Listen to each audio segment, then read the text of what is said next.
There's only so many ways to build a house. We all use 2x4s, we all use the same siding, and the way that we assemble, it's all done the same way. But the customer, at the end of the day, is investing a large amount of money in this home. And for 95% of these people, this is probably the single biggest investment they're ever going to make. And it's what they're going to raise their families in or retire in.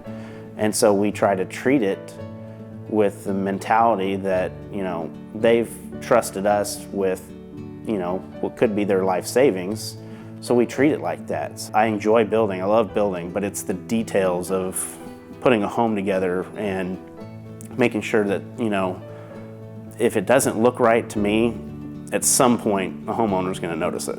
We build a home for somebody, we close it, and we move on down the road and we start building another house. Well, there's a lot of times we're building next to customers that are ours. I don't want the fact that, you made a large investment, honored our agreements, and built you a great home, but then while we're building somebody else's home, you've got food trash and stuff blowing through your yard, and your yard's getting torn up because there's just stuff everywhere. And as a finish carpenter, it's one of those details that I think makes a difference. And so we try to make sure our job sites are clean, and it seems like it stands out and people understand it.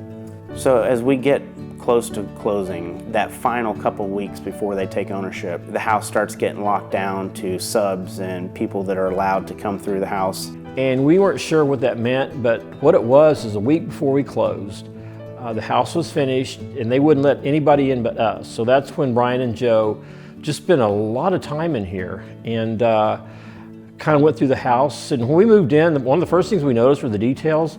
The screws on the light fixture were straight up and down. I'm going, man, if they take care of that, they've taken care of everything. And we haven't found really anything that we wouldn't find. So we're very happy with Brian and the whole experience. There's something wrong here, let's fix it. Or I can see that, let's fix it. One of our jokes that we have is if we complete a build and we've got 2 weeks to punch the house out and get it ready for closing, we'll take 2 weeks.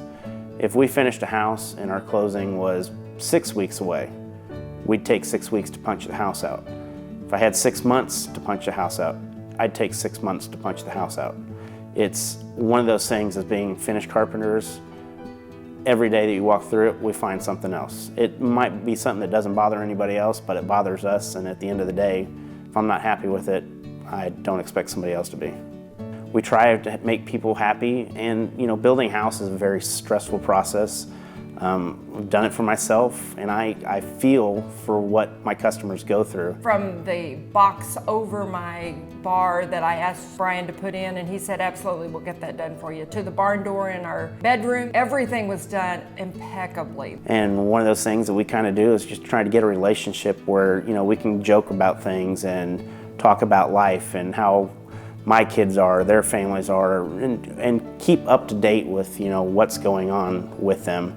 One of the things is sometimes you get married couples that kind of start to, bicker back and forth a little bit about decisions on selections and stuff like that. And I always try to jump in there and let people know, hey, I try to bring this up to you, but you're paying a certain fee for me to build your home. Marriage counseling is a fee that's completely done outside of that, and that's done on an hourly basis.